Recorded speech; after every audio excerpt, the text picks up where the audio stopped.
O próprio livro nos apresenta o profeta Daniel como autor de várias passagens. Daniel, cujo nome hebraico significa Deus é meu juiz, foi um estadista na corte de reis pagãos. Levado ao exílio na Babilônia, ainda muito jovem, na primeira deportação ordenada pelo imperador Nabucodonosor em 605 a.C.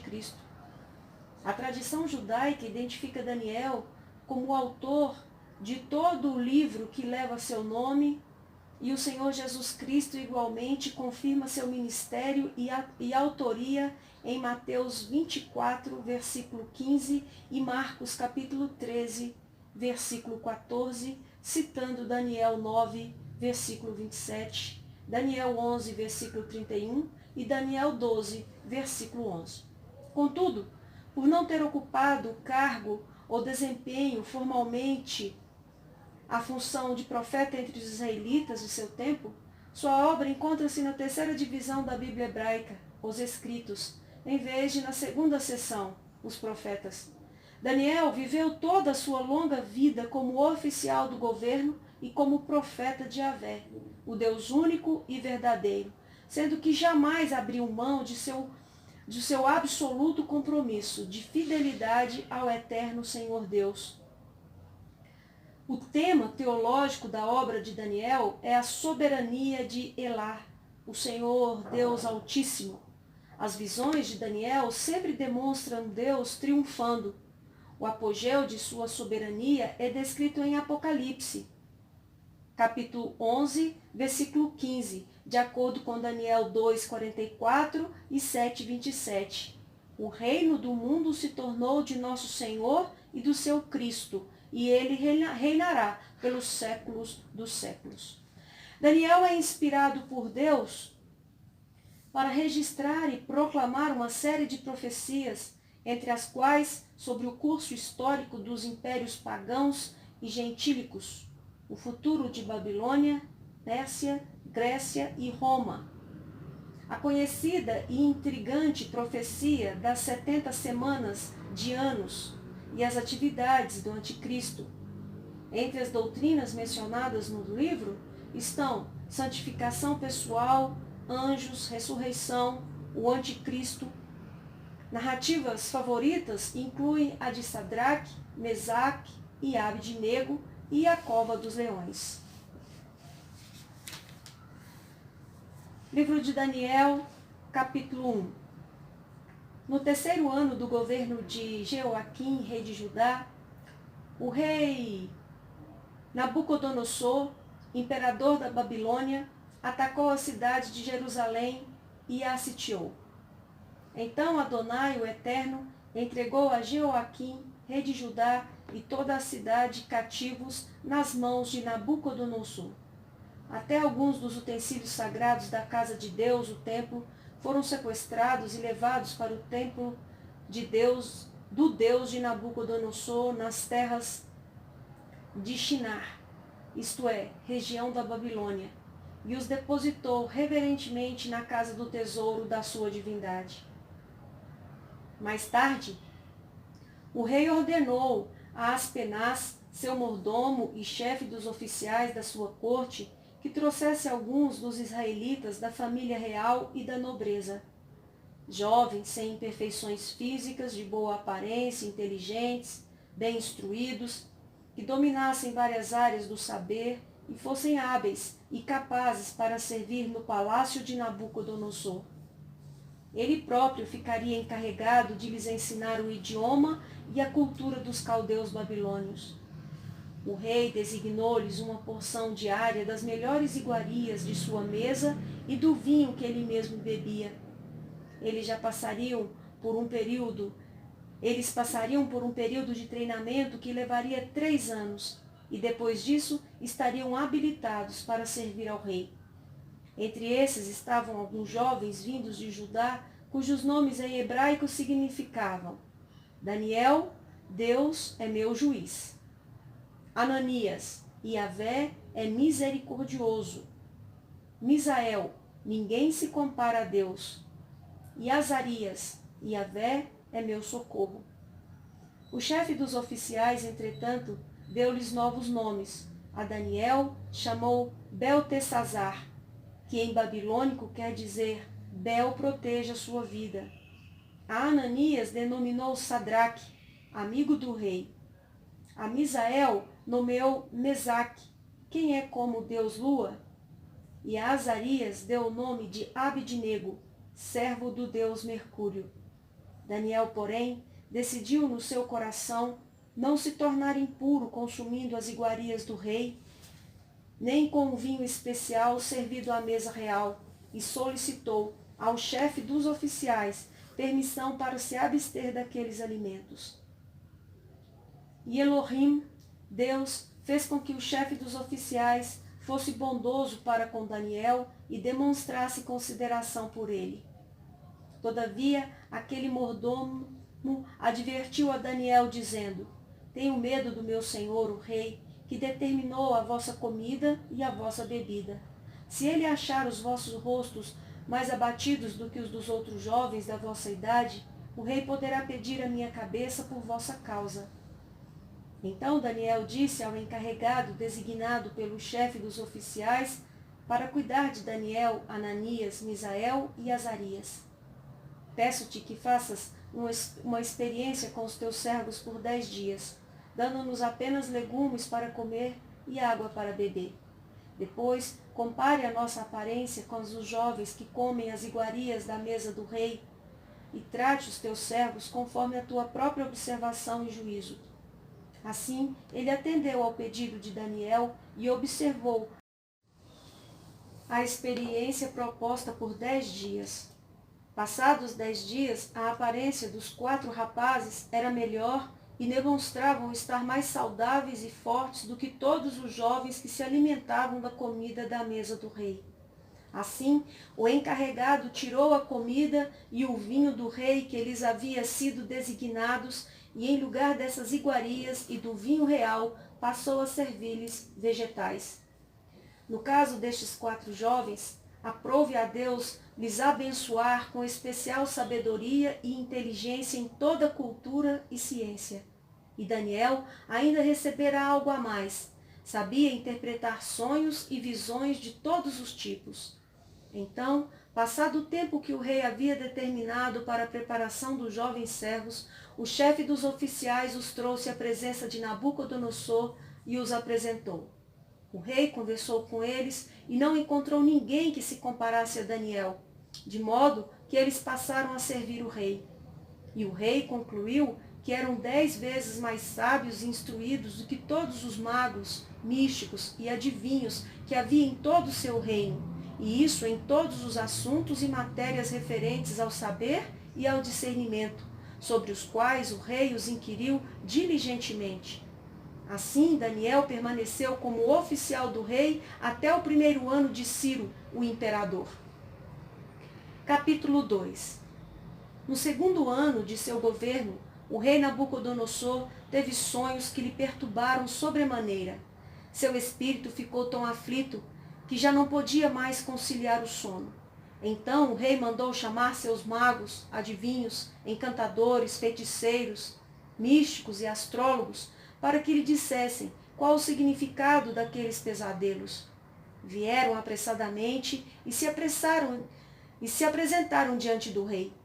E o rei lhes contou: Eis que tive um sonho, e estou muito aflito para saber o que sonhei.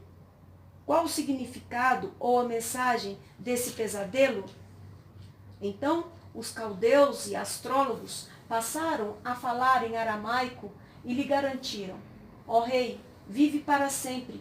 Conta, pois, o sonho que tiveste aos teus servos, e nós o interpretaremos para ti.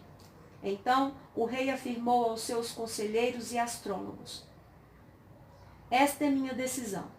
Se não me contardes o sonho que tive e sua correta interpretação, mandarei que sejais partidos em pedaços, e as vossas casas se tornarão um monte de entulho queimado. Entretanto, se me revelardes o sonho e seu significado, recebereis de mim a melhor das recompensas, muitos presentes e grande honra. Sendo assim, agora dizei-me claramente tudo quanto sonhei e sua correta interpretação. Mas os conselheiros titubearam e tornaram a pedir ao rei: Ó majestade, conte o rei o sonho a teus servos, e te revelaremos o que ele quer dizer. O rei, contudo, lhes declarou: Já percebi que na verdade quereis ganhar tempo, porquanto temeis o que decretei fazer-vos. Agora, se não me contardes o que sonhei, recebereis a mesma sentença, pois preparastes palavras fraudulentas, mentirosas e malignas para dizer na minha presença, na esperança de que o tempo se encarregue de acalmar a situação. Portanto, sem demora, contai-me o que sonhei, a fim de que eu tenha certeza que sois capazes de desvendá-lo corretamente. Então os conselheiros e astrólogos foram categóricos, afirmando: Não há nenhum ser humano sobre a terra que tenha o poder de cumprir à risca esta ordem do rei. Aliás, nenhum rei, por maior e mais poderoso que fosse, jamais exigiu de um mago, místico ou astrólogo algo parecido com o teu pedido. O que vossa majestade exige é difícil demais, tanto que ninguém é capaz de revelar isso ao rei, senão somente os deuses, e eles não vivem em carne como os mortais. Essa declaração deixou o rei tão irado e enfurecido que ele ali mesmo ordenou a execução sumária de todos os místicos e magos da Babilônia. E assim foi proclamado um decreto real para que fossem mortos todos os sábios. E por isso Daniel e seus amigos foram procurados pelos encarregados do rei para que também fossem executados. Quando Arioque, o comandante da guarda do rei, saiu para matar os sábios da Babilônia, Daniel falou com ele de modo prudente e sensato. E Daniel perguntou a Arioque, o oficial do rei: Por que o rei baixou um decreto tão drástico e urgente? Ao que Arioque explicou o motivo a Daniel. Diante disso, Daniel pediu para se apresentar diante do rei e rogou-lhe um prazo, a fim do qual ele daria ao rei a revelação que estava buscando. Então, Daniel foi dispensado e, voltando para casa, relatou tudo o que ocorrera aos seus amigos, Ananias, Misael e Azarias. E lhes pediu que suplicassem ao Deus dos céus que tivesse misericórdia acerca desse mistério, a fim de que ele e seus amigos não fossem mortos juntamente com os outros sábios da Babilônia. Então, o mistério foi revelado a Daniel durante a noite, por meio de uma visão. Daniel louvou o Deus dos céus, dizendo em aramaico: Seja bendito Elá, o nome de Deus para todos sempre, porque a sabedoria e a força a ele pertencem. Ele muda as épocas e as estações, destrona reis e os estabelece. Dá sabedoria aos verdadeiros sábios e entendimento aos que buscam discernir e conhecer. Revela mistérios profundos e enigmas ocultos. Conhece o que jaz nas trevas e a luz habita nele em todo o seu esplendor. Eu te agradeço e te louvo, ó Elá, Deus dos meus pais. Tu me concedeste sabedoria e poder e me revelaste o que te pedimos. Revelaste-nos o preocupante sonho do rei. Então Daniel foi falar com Arioque, ao qual o rei tinha constituído para matar os sábios da Babilônia, e rogou-lhe: Não mates os sábios da Babilônia. Leve-me, pois, à presença do rei, e eu interpretarei para ele o sonho que teve. Naquele mesmo momento, Arioque levou Daniel ao rei e relatou: Encontrei entre os exilados de Judá um homem que esclarecerá ao rei o significado do seu sonho. Então o rei indagou a Daniel: Podes tu revelar-me o sonho que tive e sua correta interpretação? E na presença do rei, Daniel respondeu: O mistério que o rei exigiu que devesse ser desvendado, nem sábios, adivinhos, magos, astrólogos ou místicos lhe podem revelar. Contudo, existe um Deus nos céus capaz de revelar todos os mistérios. Foi Elá, Deus, que mostrou ao rei Nabucodonosor o que acontecerá nos últimos dias. O sonho e as visões que passaram por tua mente quando estavas deitado foram assim: Ó rei, quando estavas repousando em tua cama, começastes a meditar sobre o futuro. Então, aquele que revela os mistérios te mostrou tudo quanto ocorrerá nos tempos vindouros. E a mim foi esclarecido este mistério, não por ter eu mais sabedoria entre todos os que vivem na terra, mas para que tu, ó Rei, saibas a correta interpretação e compreendas todos os pensamentos que passaram pelo teu coração. Ó Rei, eis que tu olhaste e viste diante de ti uma grande estátua. E em tua visão, esta estátua era enorme e impressionante. Estava em pé diante de ti e tinha uma aparência terrível. A cabeça da estátua era feita de ouro puro. O peito e o braço eram de prata. O ventre e os quadris eram de bronze. As pernas eram de ferro e os pés eram em parte de ferro e em parte de barro. Enquanto estavas contemplando toda a estátua, uma pedra soltou-se sem auxílio de mãos, atingiu a estátua nos pés de ferro e de barro e os destroçou. Então o ferro, o barro, o bronze, a prata e o ouro vieram abaixo, despedaçados, viraram pó. Como o pó que se vê na eira, quando no verão se bate o trigo no terreno para separá-lo da palha. E o vento carregou todos os destroços sem deixar vestígio. Entretanto, a pedra que atingiu a estátua tornou-se uma montanha e encheu a terra toda. Foi esse o sonho que tiveste, e agora nós o interpretaremos para o rei. Ó rei, tu és rei de reis, a quem o Deus do céu tem dado o reino, o poder, a força e a glória, e em cuja mão ele entregou os homens de todas as nações, onde quer que habitem, os animais e as aves do céu, e te fez reinar sobre todos eles. Tu és, portanto, a cabeça de ouro. Mas depois de ti se levantará outro reino, inferior ao teu, e um terceiro reino, feito de bronze, o qual terá domínio sobre toda a terra. E haverá um quarto e último reino, este forte como ferro, pois o ferro tem o poder de quebrar e esmigalhar tudo. E assim como o ferro despedaça tudo, também ele destruirá e reduzirá a pedaços todos os reinos do mundo. Como viste, os pés e os dedos eram em parte de barro e em parte de ferro. Isso quer dizer que esse será um reino dividido, mas mesmo assim terá um pouco da força do ferro, embora tenhas observado ferro misturado ao barro lamacento. Assim como os dedos eram em parte de ferro e em parte de barro, também esse reino será em parte forte e em parte frágil. E como viste, o ferro estava misturado à lama. Isso significa que se buscarão fazer alianças políticas por intermédio de casamentos, mas a união decorrente dessas alianças e acordos não se firmará, do mesmo modo que o ferro não consegue se misturar com o barro. No entanto, na época do governo desses reis, Elá, o Deus dos céus, estabelecerá um novo reino que nunca será destruído e que também não será dominado por nenhum outro povo. A soberania desse reino jamais será transferida a nenhum outro povo. Todavia, esse novo reino destruirá e exterminará todos esses outros reinos e subsistirá para todo sempre.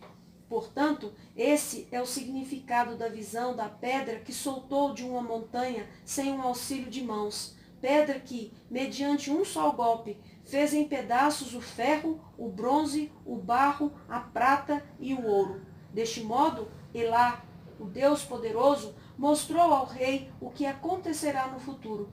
O sonho é verdadeiro, faz sentido e a interpretação é absolutamente fiel. Assim que acabou de ouvir essa revelação, o rei ajoelhou-se e, com o rosto rente ao chão, reverenciou Daniel e ordenou que trouxesse imediatamente uma oferta de cereais e incenso.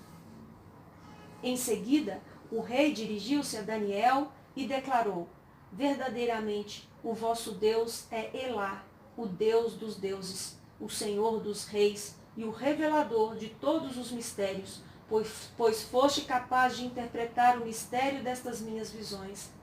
Então o rei exaltou Daniel e lhe deu muitos e valiosos presentes e o designou governador de toda a província da Babilônia, e também o fez chefe principal de todos os sábios da Babilônia. Além disso, a pedido de Daniel, o rei nomeou Sadraque, Mesaque e Abdinego, administradores da província da Babilônia, enquanto o próprio Daniel permanecia na corte do rei. Capítulo 3. Mais tarde, o rei Nabucodonosor mandou construir uma imagem de ouro de 60 côvados de altura e 6 côvados de largura, isto é, 27 metros de altura e 2 metros e 70 centímetros de largura. Ele a ergueu na planície de Durá, na província da Babilônia. Então, o rei Nabucodonosor mandou reunir os sátrapas, vice-reis, os prefeitos, os governadores, os conselheiros, os tesoureiros, os juízes, os magistrados e todos os oficiais das províncias para que viessem participar da dedicação da estátua que ele havia determinado que fosse levantada. E assim se ajuntaram sátrapas, prefeitos, governadores, conselheiros, tesoureiros, juízes, magistrados e todas as autoridades das províncias. Todos eles vieram e cooperaram na consagração da imagem que o rei Nabucodonosor mandara erguer. E reverentemente ficaram em pé diante dela. Em seguida, o arauto do rei proclamou em alta voz: Ordena-se, pois, a todos vós, ó povos, nações e gentes de todas as línguas, assim que ouvides o som da corneta, da flauta, da harpa, da cítara, do saltério, da flauta dupla e de outros instrumentos musicais, todos tocando juntos, vós ajoelhareis com o rosto rente à terra, e assim prostrados devereis adorar a imagem de ouro que o rei Nabucodonosor vos edificou. No entanto, qualquer pessoa que não se prostrar com o rosto em terra e não adorar a estátua será imediatamente atirado numa fornalha em chamas.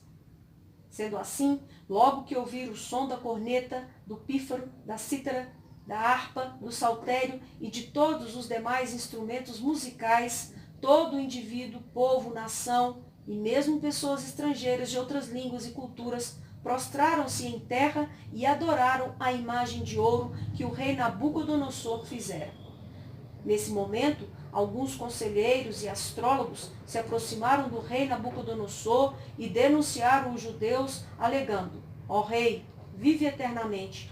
Tu decretaste que todo homem que ouvisse o aviso emitido pelo som da corneta, da flauta, da harpa, da cítara, do saltério, da flauta dupla e de várias músicas executadas por muitos instrumentos, todos tocando juntos, deveria imediatamente prostrar-se em terra e adorar a grande estátua de ouro. E qualquer pessoa que não se prostrasse e adorasse seria lançada numa fornalha de fogo ardente. Contudo, há alguns homens, judeus, que tu nomeaste para zelar pelos negócios da província da Babilônia, Sadraque, Mesaque, Abdinego, que não fizeram caso de ti nem de tuas ordens, ó rei. Não cultuam os teus deuses, tampouco adoram a imagem de ouro que tu ergueste. Assim que ouviu essa declaração, Nabucodonosor encolarizou-se terrivelmente e mandou chamar Sadraque, Mesaque e Abdinego. E rapidamente esses homens foram trazidos à presença do rei. E Nabucodonosor lhes questionou: Ó Sadraque, Mesaque e Abdinego, é mesmo verdade que não cultuais a meus deuses, nem adorais a estátua de ouro que edifiquei? Pois de agora em diante, ficai atentos, quando ouvirdes o som da corneta, da flauta, da harpa, da cítara, do saltério, da flauta dupla e de todos os demais instrumentos entoando suas músicas, melhor será, imediatamente, que vos prostreis e adoreis a estátua que fiz. Dai, pois, ouvidos a esta advertência, pois será bem melhor. Se não prestardes o vosso culto à imagem de ouro, sereis atirados sumariamente numa fornalha em chamas. E vos indago, que Deus poderá livrar-vos das minhas mãos? Então, Sadraque, Mesaque e Abdinego responderam ao rei: Ó Nabucodonosor, Não precisamos defender-nos diante de ti. Se formos condenados por isso e lançados na fornalha de fogo ardente, o nosso Deus, Elá, a quem cultuamos, pode livrar-nos, e ele nos livrará das tuas mãos, ó majestade. Contudo, se ele não nos livrar, fica sabendo, ó rei, que não cultuaremos aos teus deuses, tampouco adoraremos a estátua que ergueste. Diante disso, Nabucodonosor ficou tão enfurecido que seu rosto transfigurou-se em ódio e deu ordens expressas para que a fornalha fosse aquecida 7 vezes mais que de costume. E ordenou a alguns guerreiros do seu exército que amarrassem Sadraque, Mesaque e Abednego e os atirassem na fornalha de fogo ardente.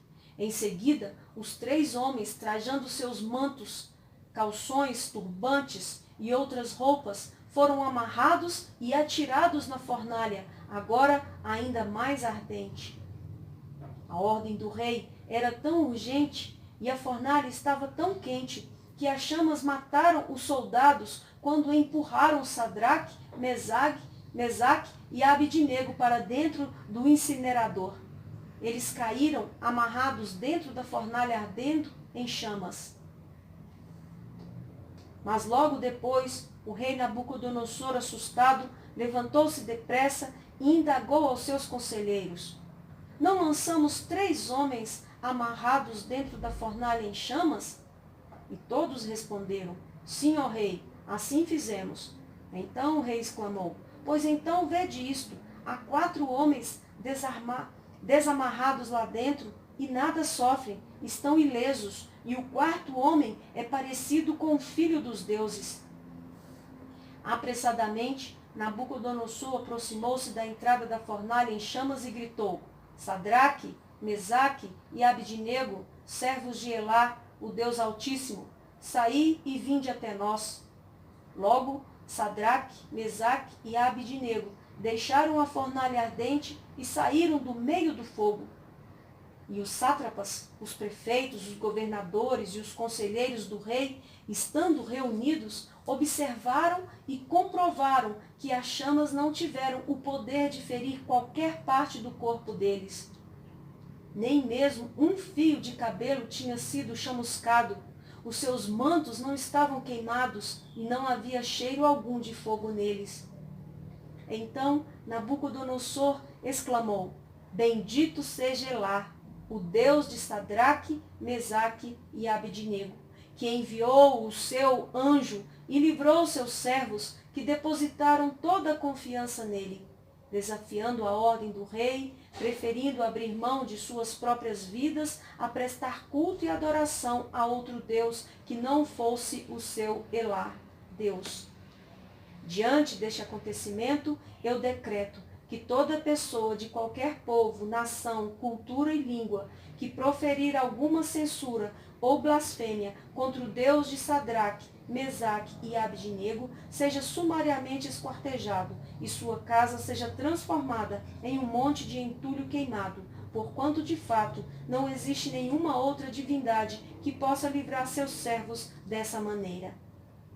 E assim, o rei promoveu Sadraque, Mesaque e Abednego e os fez prosperar na província da Babilônia. Capítulo 4.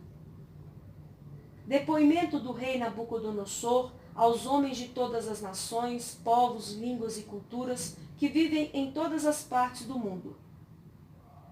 Paz e prosperidade.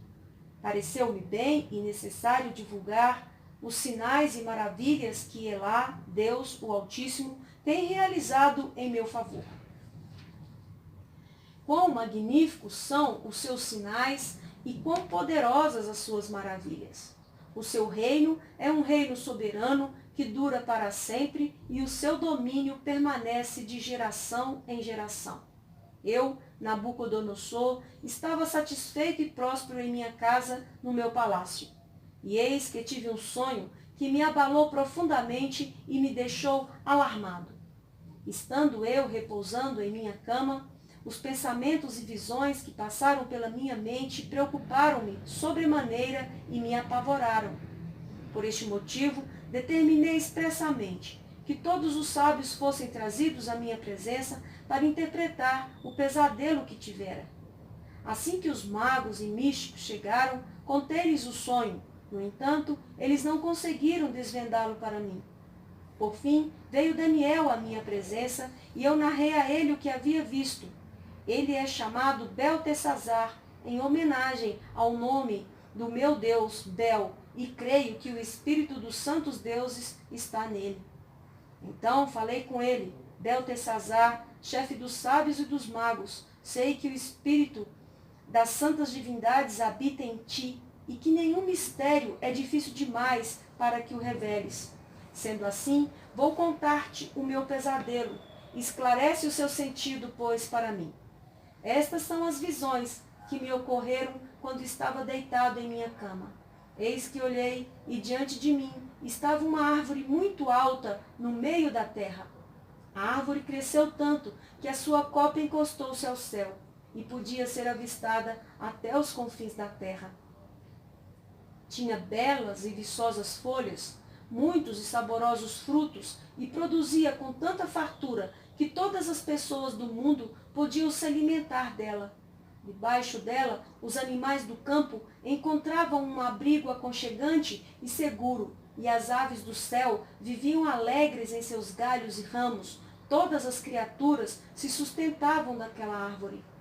Então, nas visões que tive deitado em minha cama, observei e vi claramente diante de mim uma sentinela, um santo anjo que descia do céu. E eis que ele bradou em alta voz: derrubai, pois, a árvore, cortai-lhe os ramos, sacudi todas as suas folhas e espalhai o seu fruto. Afugentem-se todas as criaturas abrigadas debaixo dela e as aves de seus galhos. Contudo, deixai na terra o tronco com as raízes, presos com uma cinta de ferro e de bronze. Fique ele no chão, em meio à relva do campo. Ele será regado pelo orvalho do céu e se alimentará da grama da terra como os animais. A mente humana lhe será extirpada, e esse tronco será como um animal, até que se passem 7 tempos ou anos. E esta sentença é, pois, proclamada por sentinelas. Os seres angelicais declaram o veredito, a fim de que todos os que vivem saibam que Elá, o Altíssimo, domina sobre todos os reinos dos seres humanos e os dá a quem quer e quando deseja, e pode decidir colocar no poder o mais simples dos homens. Este, portanto, é o sonho que eu, o rei Nabucodonosor, tive. Agora, Beltesazar, diz-me claramente a correta interpretação deste pesadelo, porquanto nenhum dos sábios do meu reino tem capacidade para interpretá-lo. Para mim, exceto tu, pois o Espírito dos santos deuses vive em ti. Daniel, cujo nome babilônico era Beltesazar, ficou perplexo por algum tempo, e os teus pensamentos o deixaram aterrorizado. Então o rei procurou deixá-lo à vontade, dizendo: Beltesazar, não te deixes abalar pelo que te foi revelado acerca do meu pesadelo. Não te assustes. Ao que Beltesazar respondeu: Ó meu senhor, quem me dera o teu sonho só se aplicasse aos teus inimigos e o seu significado fosse apenas contra os que te odeiam. A árvore que viste, que desenvolveu e ficou imensa, cuja copa chegava até os céus, podia ser vista em toda a terra, com folhagem exuberante e generosa em frutos, na qual havia alimento para todos, abrigo para os animais do campo e morada segura para as aves do céu em seus galhos fortes.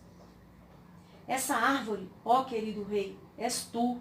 Foste tu que cresceste e te tornaste grande e majestoso em todo o mundo, porquanto o teu poder cresceu até alcançar o céu, e o teu domínio se estende até os confins da terra.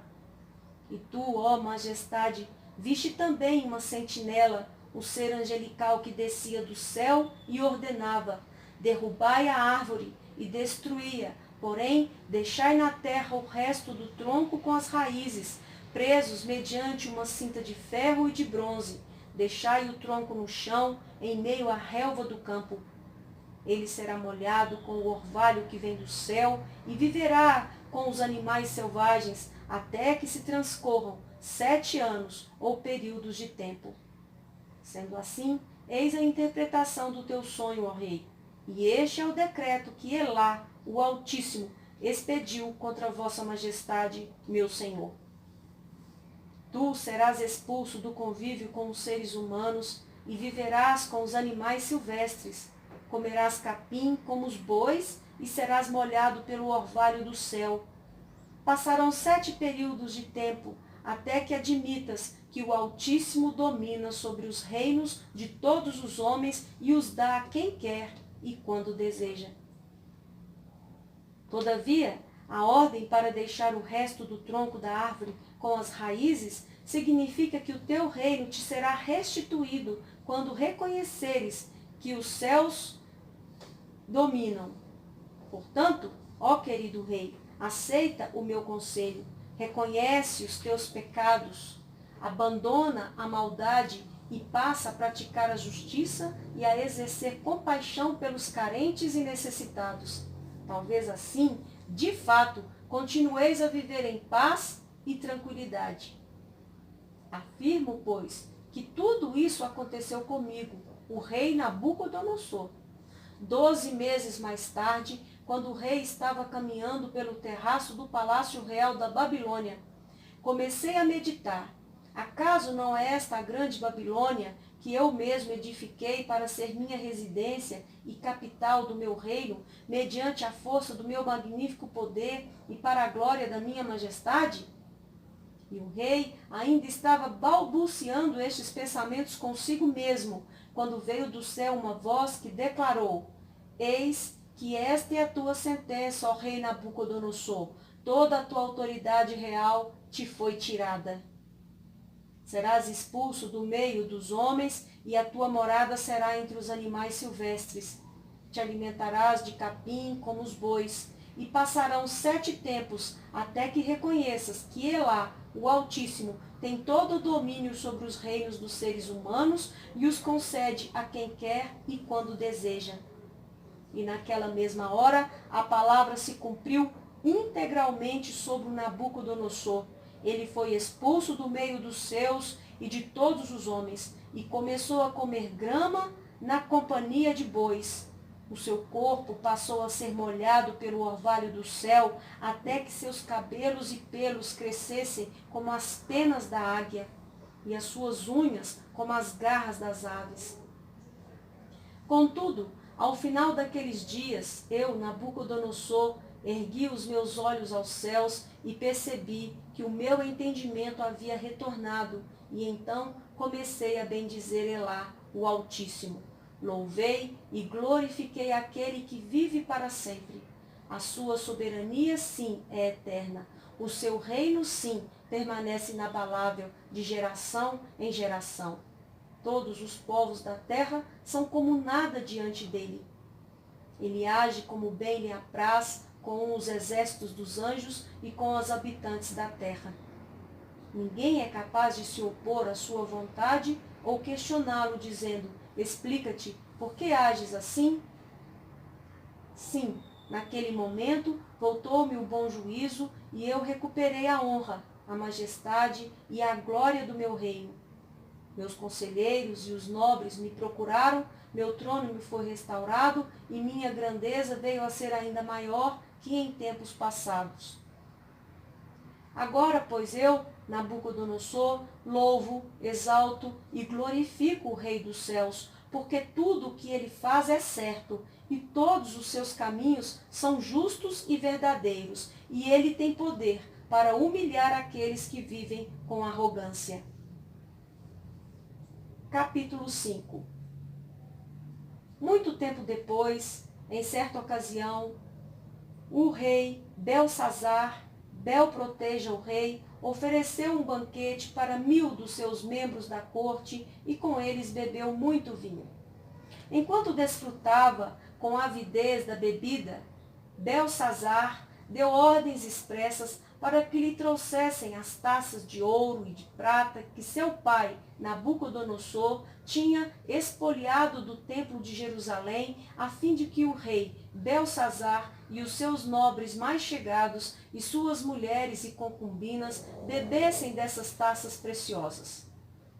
Então, rapidamente, lhe trouxeram as taças de ouro que haviam sido sequestradas da casa de Deus em Jerusalém, e o rei e os seus nobres e suas mulheres e suas concubinas beberam à vontade nas taças.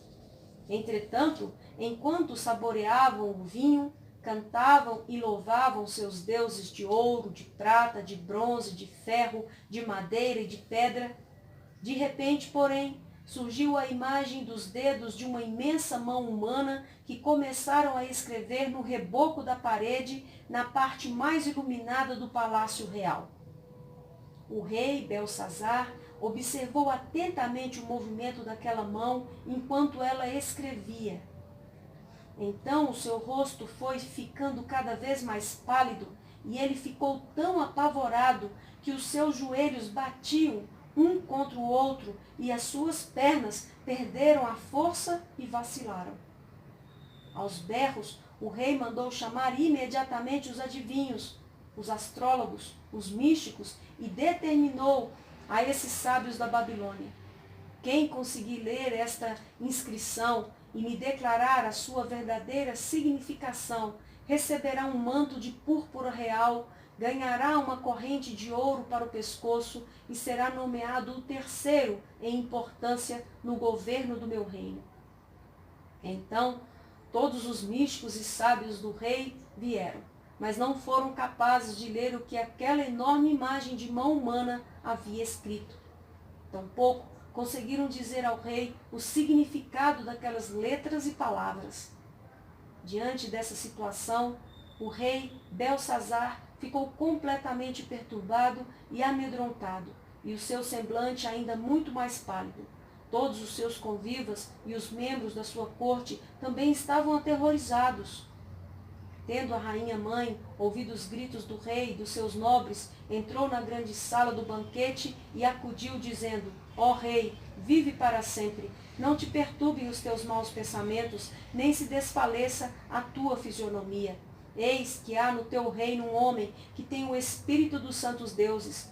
Na época do teu pai, o rei Nabucodonosor, todos o consideravam um homem iluminado, dono de rara inteligência, prudência e uma sabedoria como a sabedoria dos deuses. Nabucodonosor, teu pai, quando exerceu o seu reinado, o constituiu chefe dos magos, dos adivinhos, dos encantadores, dos astrólogos e de todos os místicos. Comprovou-se que este homem, Daniel, a quem o rei dera o nome de Beltesazar, fora aquinhoado com extraordinário raciocínio e também com uma especial capacidade de interpretar sonhos e solucionar enigmas e mistérios. Ordena, pois, que Daniel seja chamado, e ele com certeza te revelará o segredo e o sentido dessa escrita na parede. Então, sem demora, Daniel foi levado à presença do rei. O rei indagou a Daniel: és tu aquele Daniel, um dos cativos de Judá, que o rei meu pai mandou trazer das terras de Judá? Ouvi dizer a teu respeito que o Espírito dos deuses habita em tua pessoa e que em ti se acham a luz, o conhecimento e extraordinária sabedoria. Pois bem, os sábios, os adivinhos e vários místicos acabaram de ser trazidos às pressas à minha presença para lerem a inscrição que está na parede e me desvendarem seu correto sentido, mas não puderam dar-me a interpretação destas palavras. No entanto, ouvi dizer a teu respeito que podes dar interpretações e resolver enigmas. Agora, portanto, se puderes ler esta inscrição e me esclarecer quanto à sua correta interpretação, serás vestido de púrpura, terás um colar de ouro em teu pescoço e serás nomeado ao posto de terceiro em importância no governo de meu reino. Então, Daniel, Deus é meu juiz, replicou ao rei Belsazar: Bel proteja o rei. Podes guardar os teus presentes para ti mesmo e dar as tuas recompensas a algum de teus comensais. Todavia, lerei sim para o rei as palavras que foram escritas na parede e lhes desvendarei todo o seu significado. Ó rei, foi a teu pai, o rei Nabucodonosor, teu predecessor, que Elá, Deus Altíssimo, deu sabedoria, grandeza, glória e majestade. Devido à magnificência que Deus lhe concedeu, pessoas de todas as nações, povos, línguas e culturas tinham por ele grande respeito e temor. Todos tremiam diante de sua presença soberana, porquanto a quem o rei decidia matar, matava, a quem julgava poupar, poupava, a quem desejava promover, promovia, e a quem desejava humilhar, humilhava. Contudo, quando seu coração se tornou cobiçoso, arrogante e endurecido por causa do extremo orgulho e vaidade, ele foi deposto do seu trono real e totalmente despojado da sua glória. Foi excluído do convívio com outros seres humanos e sua mente e coração tornaram-se semelhantes aos dos animais.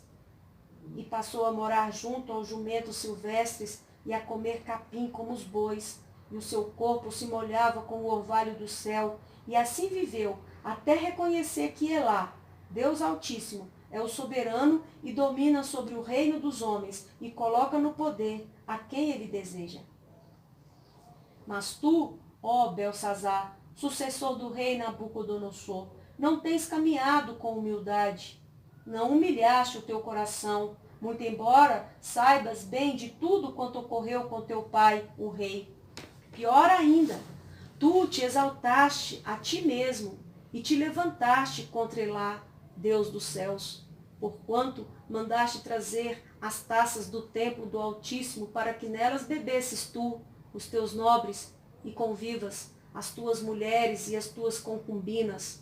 Louvaste os deuses de prata, de ouro, de bronze, de ferro, de madeira e de pedra, que nem podem nem ver, nem ouvir, nem sentir, e muito menos compreender nada, e não glorificaste o Deus que sustenta em suas mãos a tua vida e controla todos os teus caminhos. Por isso, ele mesmo enviou aquela mão que viste, a fim de escrever diante de ti a sentença que precisas saber. E as palavras que foram escritas formam a seguinte frase em aramaico: Mené, Mené, Tekel, Uparsim. E este é o significado dessas palavras. Mené, Mené, Deus avaliou e contou os dias do teu reinado e decretou o seu fim. Tekel, foste pesado na balança e achado em falta. Uparsim, teu reino já foi dividido e entregue aos medos e persas. Diante disso, por ordem do rei Belsazar, vestiram Daniel com um manto real vermelho púrpura, condecoraram-no com uma corrente de ouro no pescoço e o proclamaram o terceiro em autoridade e poder no governo do reino. E aconteceu que naquela mesma noite, Belsazar, o rei dos babilônios, foi assassinado. E Dario, o imperador da nação média, apoderou-se do reino de Belsazar com a idade de 62 anos. Capítulo 6. Então, pareceu bem a Dario nomear 120 sátrapas vice-reis para governar todo o seu reino. E acima deles 3 grandes líderes, um dos quais era Daniel. Os sátrapas tinham que prestar contas a esses superiores, a esses supervisores, a fim de que o rei não sofresse qualquer dano ou prejuízo. E aconteceu que o mesmo Daniel foi tão notável entre seus colegas de liderança e entre todo o colegiado dos sátrapas por suas qualidades extraordinárias que o imperador planejava nomeá-lo para a função de governador-geral do seu reino. Mas, assim que os seus colegas de liderança e todos os sátrapas tomaram conhecimento dessas intenções do rei, muitos passaram a procurar motivos para acusar Daniel em sua administração e governo, mas nada de mal conseguiram encontrar. Não puderam achar falta alguma em Daniel e em seu proceder, porquanto ele era leal. Nele não havia qualquer desonestidade, desleixo ou erro algum. Então eles concluíram e murmuraram entre si: nunca encontraremos algum motivo forte o suficiente para denunciarmos esse Daniel, a menos que seja algo relacionado à lei do seu Elá, Deus. Assim, aqueles supervisores e os sátrapas, de comum acordo, foram conversar com o rei, dizendo: ó rei Dario, vive para sempre. Eis que todos nós, supervisores reais, prefeitos, sátrapas, conselheiros e governadores, estamos concordes em rogar que o rei deva baixar um edito ordenando que todo aquele que orar ou fizer petição a qualquer Deus ou a qualquer ser humano nos próximos 30 dias, excetuando a tua pessoa, ó majestade, será atirado sumariamente à cova dos leões. Agora, pois, ó rei, se estás de acordo, emite o decreto e assina o edital, a fim de que o mesmo nunca mais seja mudado, conforme a lei dos medos e dos persas, que uma vez sancionada, não se pode revogar jamais. Então, diante do parecer daqueles conselheiros, o rei Dario deferiu e assinou o decreto. Assim que Daniel soube que esse decreto do rei havia sido proclamado, foi para casa, para o seu quarto, no andar de cima, onde as janelas davam para Jerusalém, e ali orou, como costumava fazer cotidianamente, 3 vezes ao dia. Ajoelhou-se, rogou e deu graças diante de seu Elá, Deus. Então, aqueles homens se juntaram para investigar e descobriram Daniel orando, suplicando ajuda a Deus. E mais que depressa, foram falar com o rei acerca do cumprimento do decreto real e argumentaram: tu não publicaste uma resolução real ordenando que nestes 30 dias toda pessoa que manifestasse um pedido a qualquer Deus ou a qualquer ser humano, exceto a ti, ó rei, fosse atirado sumariamente à cova dos leões? Ao que o rei replicou: sim, este decreto está em pleno vigor, de acordo com a lei dos medos e dos persas, que não pode ser revogada. Então, eles aproveitaram para fazer a seguinte comunicação ao rei: ora, pois, Daniel, um daqueles exilados de Judá, não tem feito caso de ti, nem das tuas ordens e do decreto que assinaste. Muito ao contrário, faz as suas orações todos os dias e 3 vezes ao dia. Ao ouvir tal notícia, o rei ficou profundamente consternado e resolveu salvar Daniel, esforçando-se até o pôr do sol a fim de encontrar uma maneira legal para livrá-lo. Contudo, os homens foram unânimes em insistir: ó rei, lembra-te bem que, conforme a lei dos medos e dos persas, nenhuma determinação real ou edito assinado do rei pode ser alterado ou descumprido. Então o rei deu ordens, e eles prenderam Daniel e o jogaram na cova dos leões. O rei, contudo, encorajou a Daniel, dizendo que Elá, o teu Deus, a quem serves todos os dias, haverá de te livrar. Em seguida, taparam a cova com uma pedra, e o rei a selou com o seu anel selo, e também com os anéis dos seus nobres, para que a decisão sobre Daniel não pudesse ser modificada. Depois, o rei dirigiu-se para o seu palácio e passou a noite em jejum, e não permitiu que fossem trazidos à sua presença qualquer instrumento de música, e o rei não conseguiu conciliar o sono durante toda aquela noite.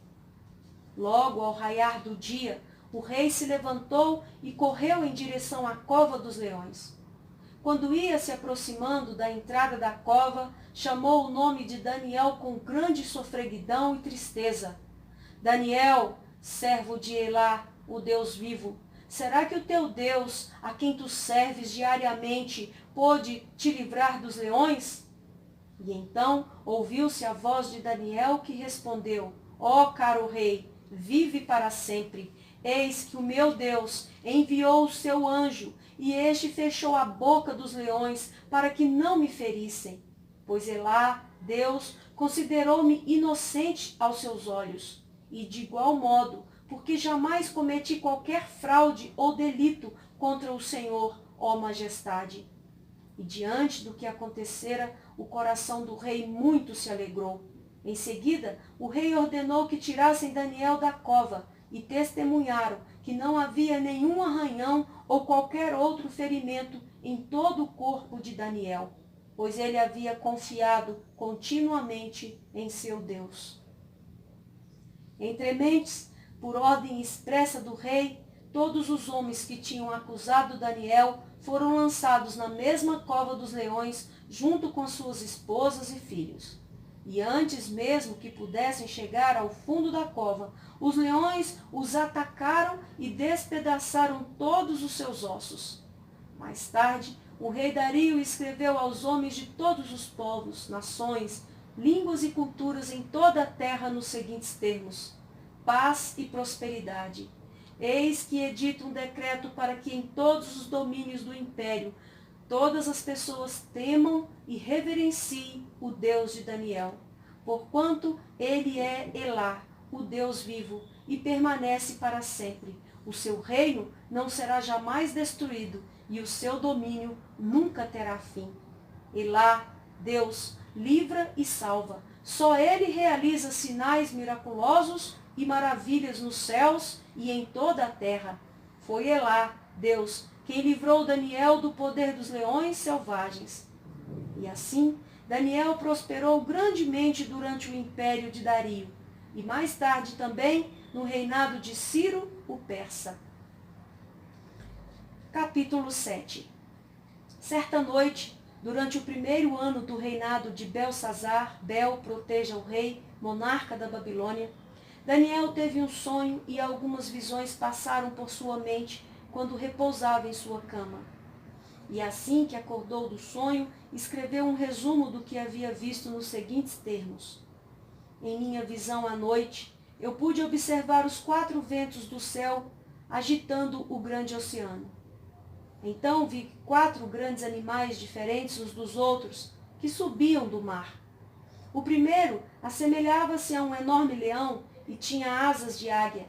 Eu o contemplei e em certo momento as suas asas foram arrancadas e ele foi erguido do chão. Firmou-se sobre 2 pés somente e, como um ser humano, recebeu um coração de homem. Continuei olhando e vi o segundo animal parecido com um grande urso. Ele ergueu-se de um lado, tendo na boca 3 costelas entre os dentes. E eis que foi-lhe ordenado: levanta-te, pois, e devora as carnes das multidões.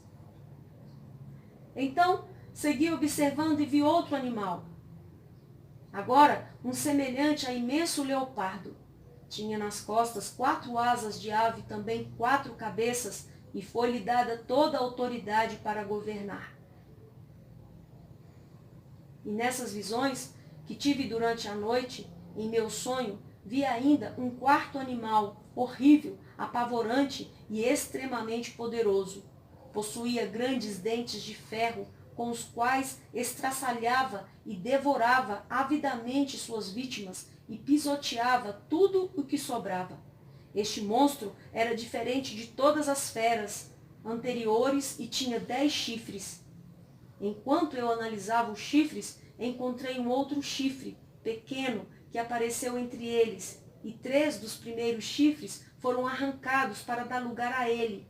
Esse chifre que surgiu entre os demais tinha olhos como os olhos de um ser humano e uma boca que falava com soberba e arrogância.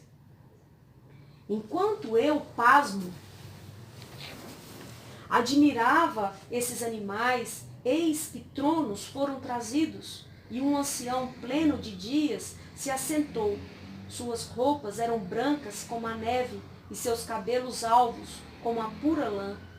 Seu trono estava todo envolvido por labaredas de fogo, e as rodas do trono eram chamas ardentes.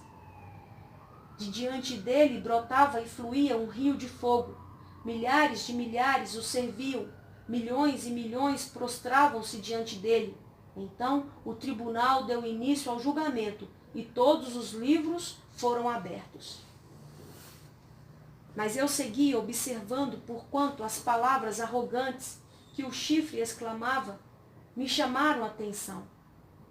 Fiquei olhando tudo aquilo até que o animal foi morto e o seu corpo foi destruído e lançado ao fogo ardente. Dos outros animais foi retirada toda a autoridade que se lhes havia sido concedida. Contudo, tiveram permissão para viver por um período de tempo. E eu continuava contemplando minhas visões noturnas, quando vi que alguém semelhante a um ser humano vinha nas nuvens do céu. Ele se deslocou em direção ao ancião bem idoso e foi conduzido à sua presença. E foi-lhe outorgada toda a autoridade, glória e posse do reino, para que todos os povos, nações e línguas o adorem e o sirvam. O seu domínio é domínio eterno, que jamais terá fim, e o seu reino jamais será destruído. Eu, Daniel, fiquei sobremodo perturbado com o meu espírito, porquanto as visões que passaram pela minha mente me aterrorizaram. Então, no sonho, me aproximei de um dos anjos que ali estavam e lhe indaguei sobre o significado de tudo quanto eu havia podido observar. E ele me atendeu, dando-me a seguinte revelação. Eis que os 4 grandes animais representam 4 reinos que se levantarão sobre a terra. No entanto, os santos de Elion, o Altíssimo, receberão o reino e o possuirão para sempre, sim, por toda a eternidade. Diante disso, eu quis saber o verdadeiro significado do 4º animal, porquanto era muito diferente de todos os demais e o mais horripilante deles, com seus dentes de ferro e garras de bronze, o animal despedaçava e devorava suas vítimas com facilidade e ainda pisoteava todos os restos que deixava para trás. Também roguei por explicações sobre o significado dos 10 chifres incrustados no alto da cabeça daquele monstro. E quanto ao outro chifre, que surgiu para ocupar o lugar dos 3 chifres que caíram, o chifre que possuía olhos semelhantes aos olhos humanos, e uma boca que proclamava muitas palavras, e todas com grande soberba. Enquanto eu contemplava o que se passava, vi que o mesmo chifre fazia guerra contra os santos e prevalecia contra eles. Até que veio o ancião maior, Iomim, rico em dias, e todo o juízo foi executado a favor dos santos de Elion, o Altíssimo, e chegou o tempo em que os santos tomaram posse do reino a eles confiado. Então ele me deu o seguinte esclarecimento: o 4º animal é um 4º reino que surgirá na terra. Será diferente de todos os outros reinos passados e devorará com avidez a terra inteira, despedaçando e pisoteando povos e nações. Quanto aos 10 chifres, 10 reis se levantarão daquele mesmo reino, e depois deles se levantará outro que será diferente dos primeiros e humilhará 3 dos 10 reis. Esse reino diferente falará contra o Supremo, oprimirá os seus santos e tentará alterar o calendário, as festas religiosas e as leis. Então, os santos serão entregues nas mãos dele por um tempo, 2 tempos e metade de um tempo. Mas o tribunal se reunirá para o devido juízo e todo o seu poder lhe será extirpado e aniquilado para sempre. E assim, o domínio, o poder e a grandeza dos reinos que há debaixo de todo o céu serão colocados nas mãos da multidão dos santos, o povo de Elion, o Altíssimo. E o reino de Deus será um reino sem fim, e todos os governantes e domínios o adorarão, obedecerão e servirão eternamente.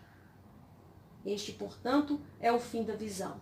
Quanto a mim, Daniel, declaro que fiquei apavorado por causa dos meus próprios pensamentos. Tanto que estremeci e o meu semblante empalideceu. Contudo, guardei tudo o que vi e ouvi comigo mesmo. Capítulo 8. No 3º ano do reinado do rei Belsazar, eu, Daniel, tive outra visão impressionante, a segunda que me ocorreu. E nessa minha visão parecia que eu estava na cidade de Suzã, em hebraico, situada na província de Elã. Na visão, eu caminhava nas proximidades do canal de Ulai. Então levantei o olhar e avistei diante de mim em pé junto ao rio, um carneiro com 2 chifres.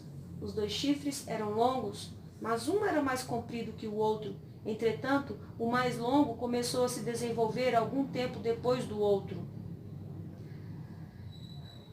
Fiquei observando o carneiro enquanto ele avançava para o ocidente, a oeste, depois para o norte e para o sul. Notei que nenhum outro animal conseguia resistir-lhe e ninguém era capaz de se livrar do seu poder. Ele, no entanto, podia fazer tudo o que desejava e a cada dia ficava maior e mais forte. Enquanto eu fiquei refletindo sobre isso, de repente um bode, com um longo chifre entre os olhos, veio do ocidente e do oeste, percorrendo toda a face da terra, mas sem tocar no chão. Ele se voltou na direção do carneiro que tinha 2 chifres, o qual eu tinha observado em pé, parado diante do rio, e avançou contra ele com grande furor e violência. Eu o vi atacar furiosamente o carneiro, atingi-lo com muita força e quebrar os seus 2 chifres. O carneiro não conseguiu reunir forças para resistir-lhe, e o bode o jogou por terra e o pisoteou. Também não havia quem pudesse livrar o carneiro do poder e da cólera do bode. E o bode se desenvolveu muito e cresceu forte. Contudo, no auge da sua força, o seu grande chifre frontal foi quebrado, e no seu lugar lhe nasceram outros 4 chifres, também muito grandes, na direção dos 4 ventos da terra, isto é, para o norte, para o sul, para o leste e para o oeste. E ocorreu que brotou-lhe também um pequeno chifre de um dos grandes chifres, e este cresceu muito para as regiões ao sul, para o oriente e também na direção de Tsebe, a terra magnífica, Israel. Cresceu assustadoramente, alcançou o exército dos céus e conseguiu atirar na terra algumas das estrelas desse exército, e ainda as pisoteou. E ele tornava-se cada vez maior e mais forte, até desafiar o comandante desse exército, quando suprimiu o sacrifício diário do holocausto oferecido ao príncipe e destruiu todo o santuário e o seu templo. Todas as honrarias foram prestadas a esse grande chifre, e o próprio exército lhe foi entregue, juntamente com o holocausto diário, por causa do seu poder e a vitória da sua rebelião. O chifre tinha sucesso em tudo o que empreendia, e a verdade e o direito foram lançados por terra. Então ocorreu que ouvi um Kadosh, ser angelical, que indagava a outro santo: até quando durarão os acontecimentos anunciados por esta visão? Até quando estará suspensa a verdadeira cerimônia do sacrifício diário e a rebelião abominável e devastadora prevalecerá? Até quando o templo ficará danificado? O exército do céu deverá se submeter ao poder do chifre e ambos serão pisoteados? Então ouvi a resposta: todos esses eventos passarão em 2.300 tardes e manhãs, e então o Kadosh, santuário, será reconsagrado.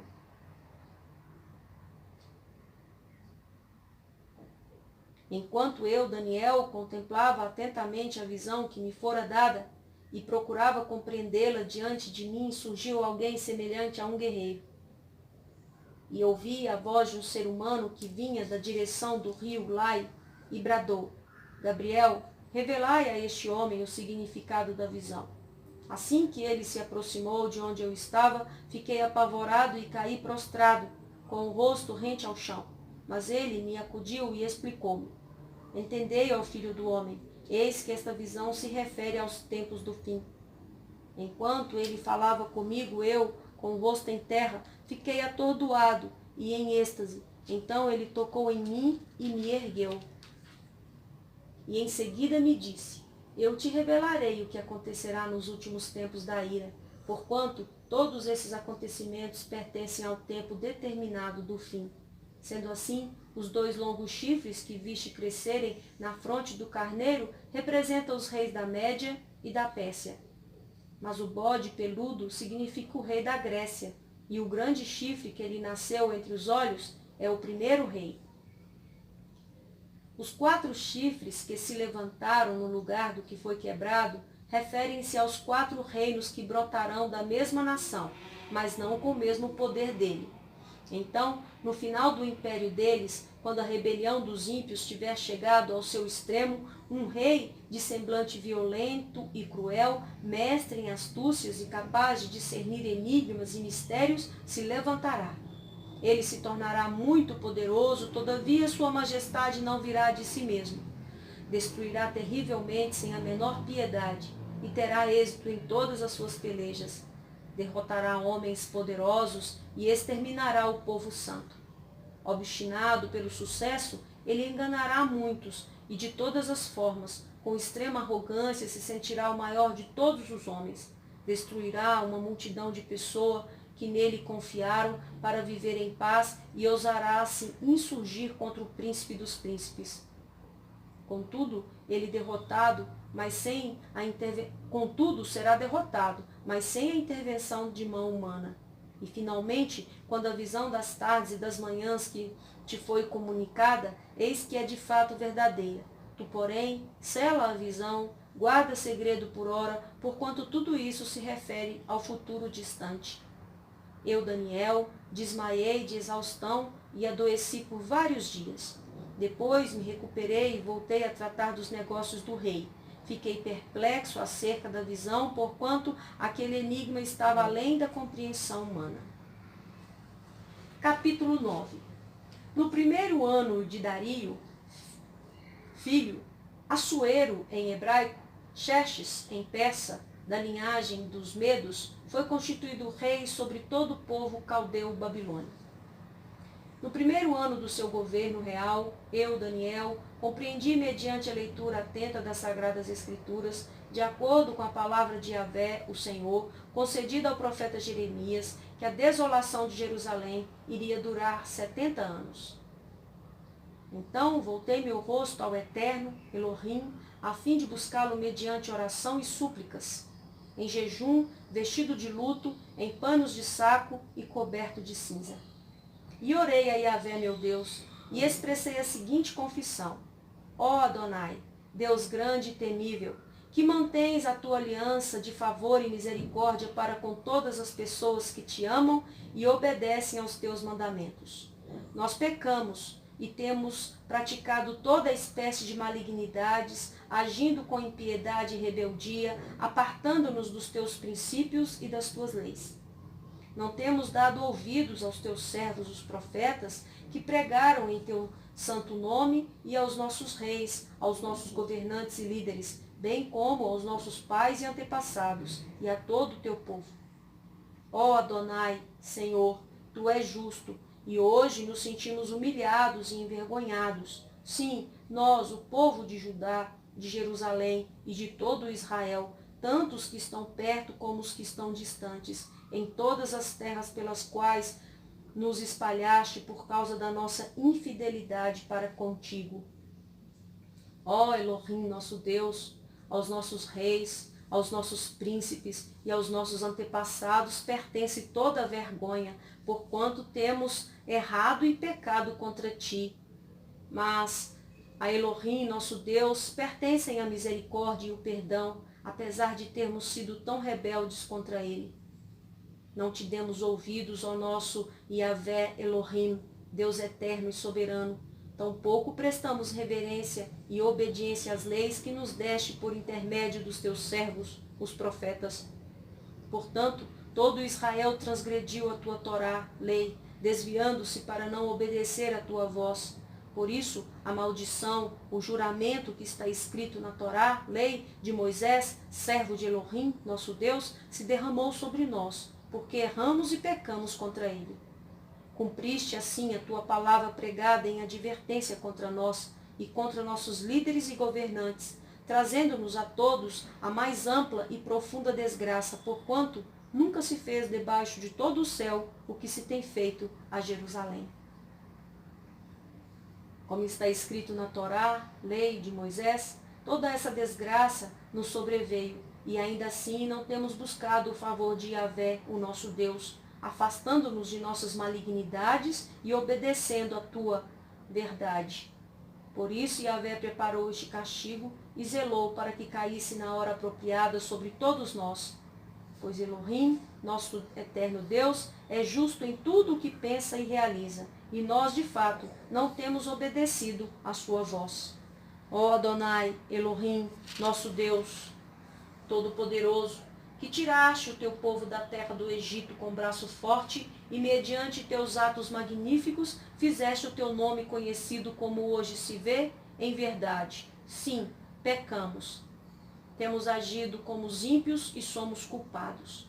Agora, Adonai, ó Eterno, de acordo com todas as tuas justas realizações, afasta de Jerusalém, da tua cidade, do teu santo monte, a tua ira devastadora e toda a tua indignação.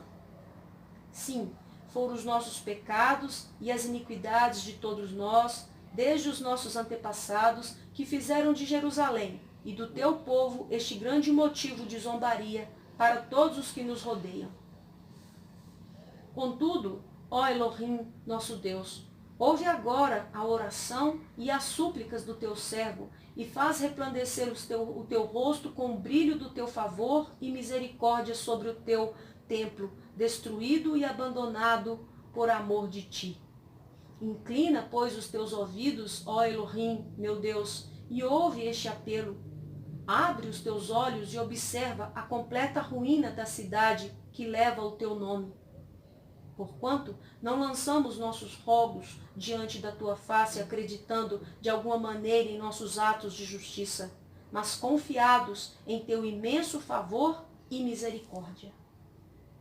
Sendo assim, ó Adonai, ouve, ó Eterno, perdoa, ó Senhor, vê e age. Por amor de ti, meu Deus, atende-nos sem tardar, pois a tua cidade e o teu povo levam o teu nome. Falava eu ainda em oração e súplicas, confessando o meu pecado e o pecado do meu povo de Israel, colocando minhas petições diante de Yahvé, o meu Deus, em favor do Monte Santo de Elohim. Enquanto eu ainda falava com Deus em oração, Gabriel, o homem que eu tinha observado durante a minha visão anterior, veio voando rapidamente para onde eu estava, bem na hora do sacrifício vespertino. Então ele me orientou dizendo: Daniel, eis que vim para transmitir-lhe percepção, sabedoria e conhecimento. Assim que iniciaste as tuas orações e o teu clamor, houve uma resposta e a ordem para que eu viesse entregá-la a ti pessoalmente, pois tu és muito amado. Portanto, agora presta atenção na palavra que te declaro, a fim de que possas compreender a visão que tiveste. 70 semanas estão determinadas para o teu povo e a tua santa cidade, a fim de fazer cessar toda a transgressão, dar fim à prática do pecado, expiar a iniquidade e as culpas, implantar a justiça eterna, cumprir a visão e a profecia, e ungir o lugar santíssimo, reconsagrando o templo. Assim, sabe e entende isto. Desde quando parti o decreto real para restaurar e para reedificar Jerusalém, até que o ungido, o líder escolhido por Deus, venha, transcorrerão um tempo de 7 semanas e 62 semanas. Então, a cidade será reconstruída com ruas, praças, muros e trincheiras, mas em tempos árduos e hostis. Decorridas as 62 semanas, o ungido passará pela morte e, portanto, será tirado da cidade. A cidade e o santo dos santos serão destruídos pelo povo do governante que virá. O fim chegará como uma inundação. Guerras continuarão até o último dia e assolações de todo tipo já foram determinadas. Esse governante, pois, com sagacidade, firmará com muitos um pacto que durará 1 semana.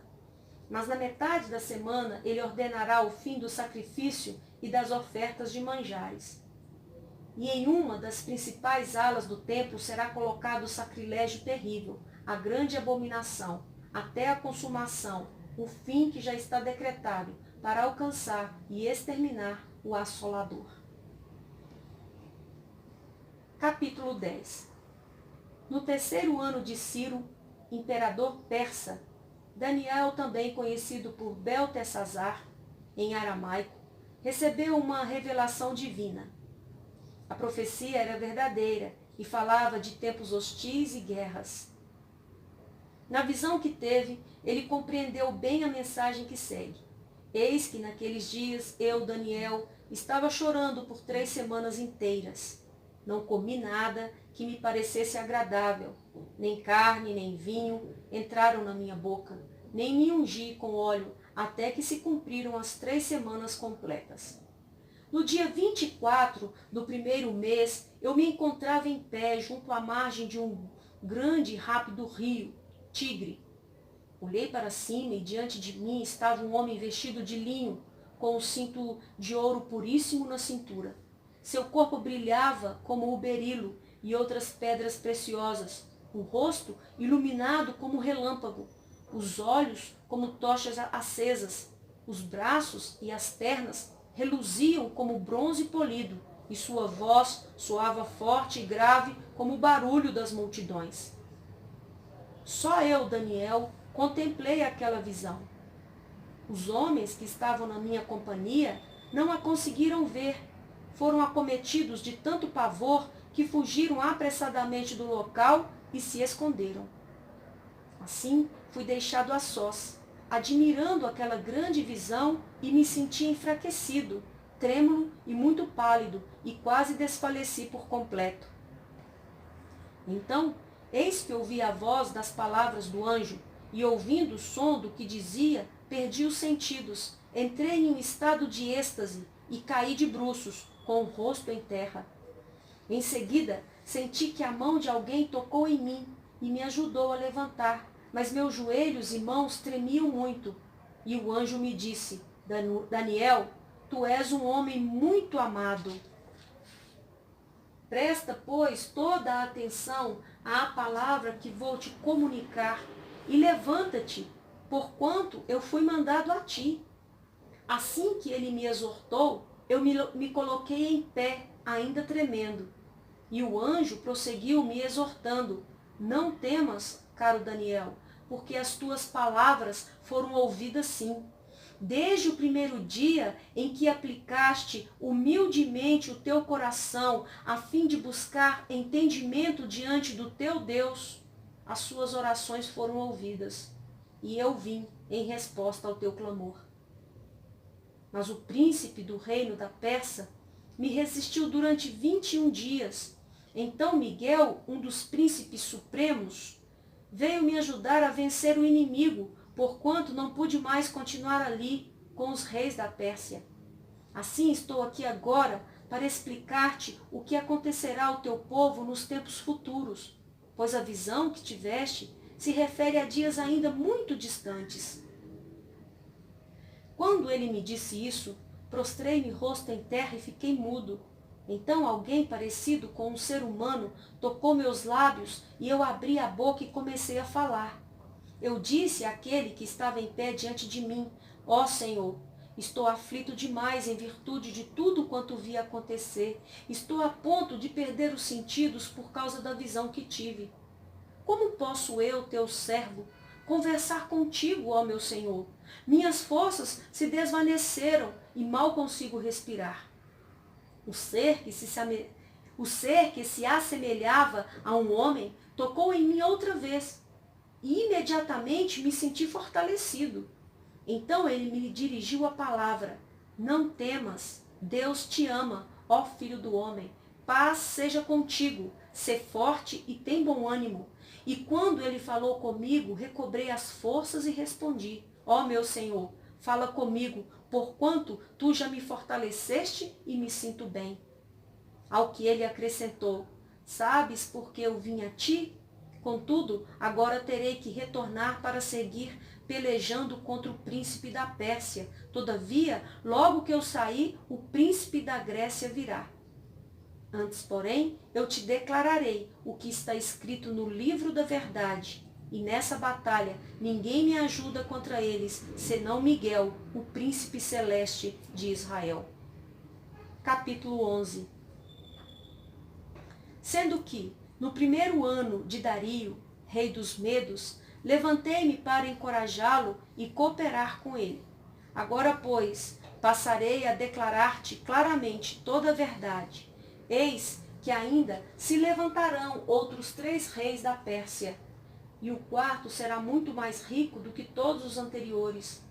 Depois de conquistar o poder mediante suas posses e riquezas, instigará todos contra o reino da Grécia.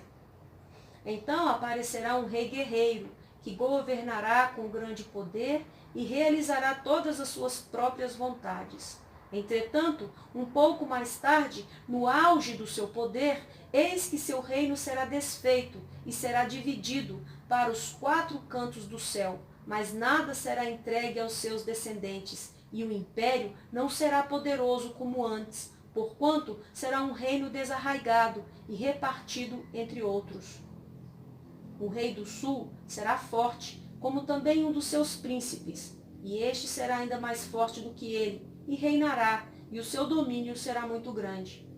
Depois de alguns anos, eles se tornarão aliados. A filha do rei do sul, Egito, firmará um pacto com o rei do norte, Síria, mas ela não manterá o seu poder, nem ele conservará o dele.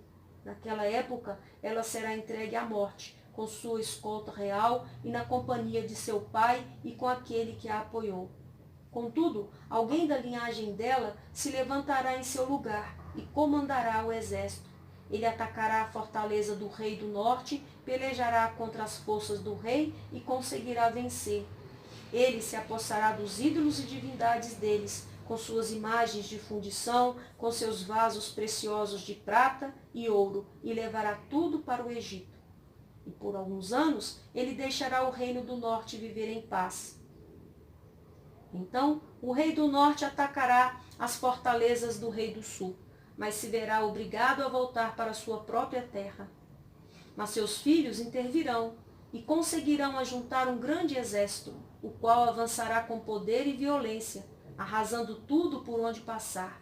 E depois disso, retornando, levará os combates até a fortaleza do rei do sul. Diante disso, o rei do sul marchará enfurecido, a fim de vingar-se do rei do norte, que lhe resistirá com um grande exército, mas apesar disso será derrotado. Quando o exército do norte for aniquilado, o rei do sul se encherá de orgulho e soberba e matará milhares, mas toda sua vitória durará por um tempo muito curto. Porquanto o rei do norte conseguirá reunir outro exército, ainda maior que o primeiro, e depois de alguns anos ele atacará novamente com um exército, mais numeroso e melhor equipado. Naqueles dias, muitos se voltarão contra o rei do sul, e os homens violentos do teu próprio povo se rebelarão, dando cumprimento à visão como profetizada, mas não serão bem-sucedidos e cairão. Em seguida, o rei do norte virá, levantará morros de ataque, isto é, rampas militares de cerco, e conquistará uma cidade fortificada. As forças do sul serão incapazes de resistir. Mesmo as suas melhores tropas não terão forças para vencê-lo. O agressor fará o que bem entender e não haverá quem possa enfrentá-lo.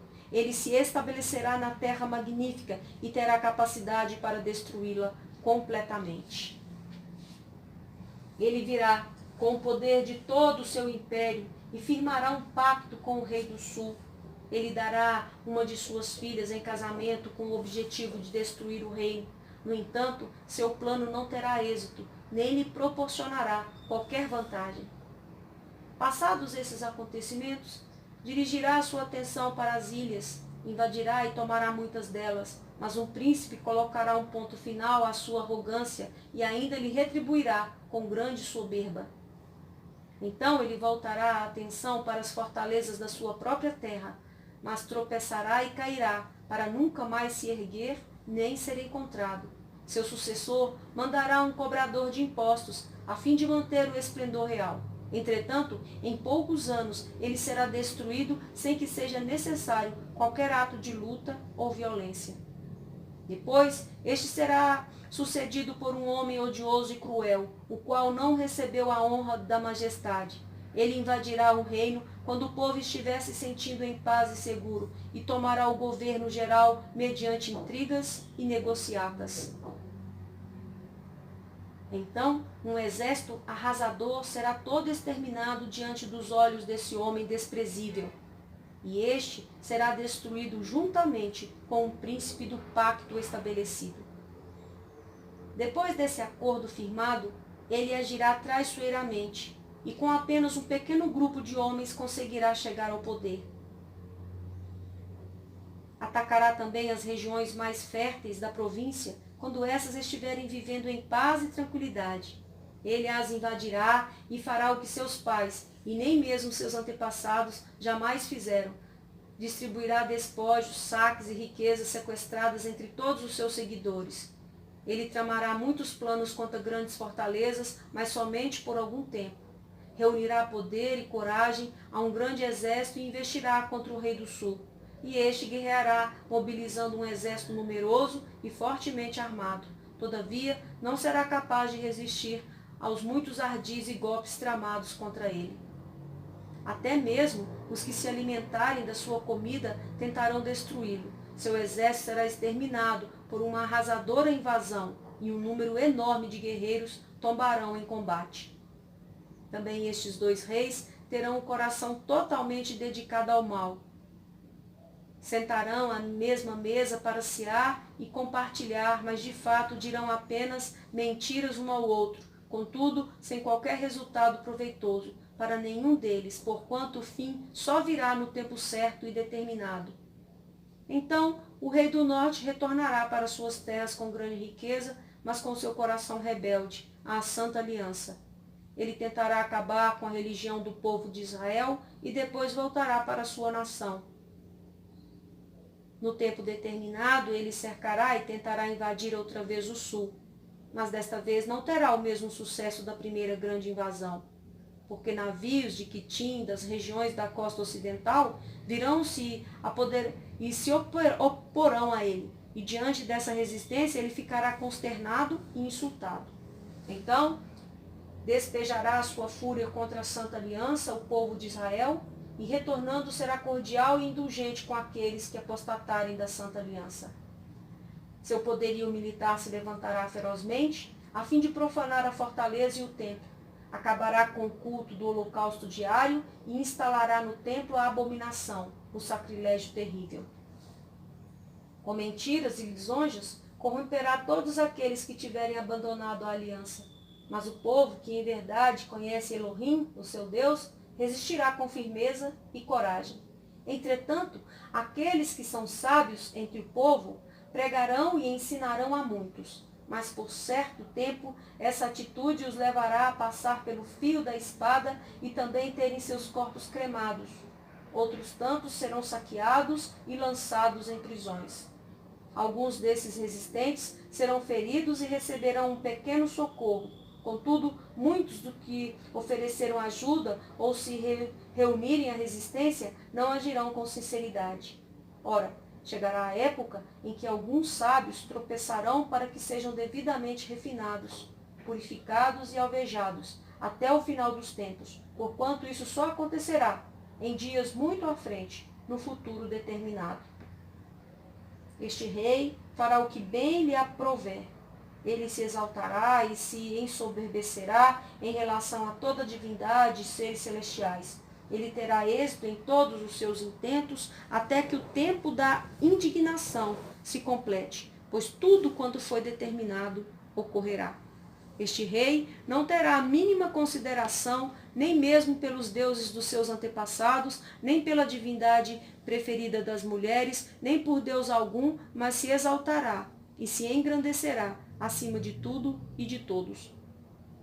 Contudo, fará reverência ao Deus protetor das fortalezas e o honrará com ouro e prata, com pedras preciosas e inúmeros presentes de alto valor. Atacará as fortalezas mais poderosas com a ajuda de uma divindade estrangeira. E multiplicará o sucesso e a glória de todos quantos lhe prestarem lealdade e devoção. Ele os tornará líderes e governantes de muitos e dividirá a terra, mas a preço de recompensa. Nos dias do fim, o rei do sul voltará a enfrentá-lo em grande combate, e o rei do norte o atacará com a violência de um enorme furacão, com carros e cavaleiros de guerra, e mediante poderosa esquadra naval. Ele invadirá muitos países e passará por sobre eles como uma gigantesca inundação. Do mesmo modo invadirá a terra magnífica e muitas nações da região sucumbirão, mas Edom, Moabe e os líderes de Amon conseguirão escapar de suas garras. Eis que este rei estenderá as asas do seu poder sobre diversos países, nem o Egito lhe escapará, porquanto ele terá o controle dos grandes tesouros em ouro e prata e de todas as riquezas dos egípcios. Os líbios e os etíopes a ele servirão. Contudo, notícias procedentes do leste e do norte o assustarão, deixando-o muito preocupado. Então ele decidirá sair para destruir e exterminar muita gente. Este rei armará suas tendas reais entre o grande mar Mediterrâneo e o glorioso Monte Santo. Entretanto, ele encontrará o seu fim, e não haverá nada, nem ninguém que possa socorrê-lo. Capítulo 12. Naquela época, Miguel, o grande príncipe que protege o povo de Deus, se erguerá em benefício dos filhos do teu povo, e haverá um período de tribulação, opressão e aflição, como nunca houve, desde o início das nações até então. Contudo, naquela época, o teu povo, toda pessoa cujo nome está escrito no livro, será liberto. Multidões e multidões que dormem no pó da terra acordarão, uns para a vida eterna, outros para a vergonha, humilhação e para o desprezo eterno. Os que têm o entendimento e são sábios resplandecerão, como o fulgor do firmamento, e todos quantos se dedicam a conduzir muitas pessoas à verdade e à prática da justiça serão como as estrelas, brilharão para sempre, por toda a eternidade. Porém tu, ó querido Daniel, tranca em segredo, mediante um selo, as palavras do livro, até o tempo próprio do fim. Muitos farão de tudo e correrão de uma parte a outra em busca do maior saber, e o conhecimento se multiplicará muitas e muitas vezes. Então eu, Daniel, olhei e eis que estavam em pé diante de mim outros 2 anjos, um na margem de cá do rápido rio Tigre e outro da margem de lá. Então um deles falou ao homem vestido de linho que estava rio acima: quanto tempo passará antes que se cumpram todos estes eventos extraordinários?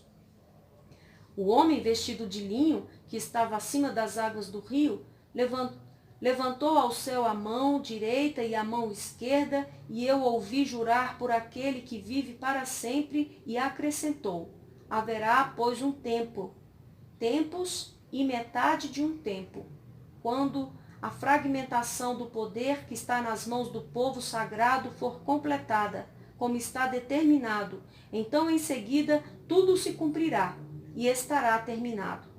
Eu ouvi claramente, mas não consegui compreender todo o significado da profecia, por isso indaguei: ó Senhor meu, mas qual será o resultado final de todos estes acontecimentos?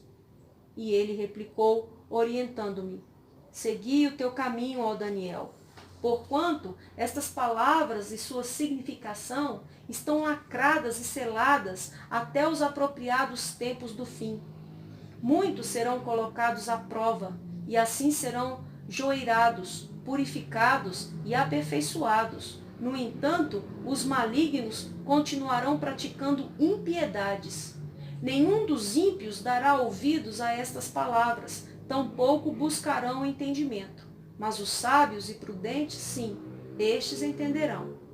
Concluindo, depois de abolido o culto contínuo que, mediante a apresentação do holocausto diário e a abominação assoladora, o terrível sacrilégio for estabelecido no templo, transcorrerão ainda 1290 dias. Bem-aventurado o que aguarda e chega aos 1335 dias.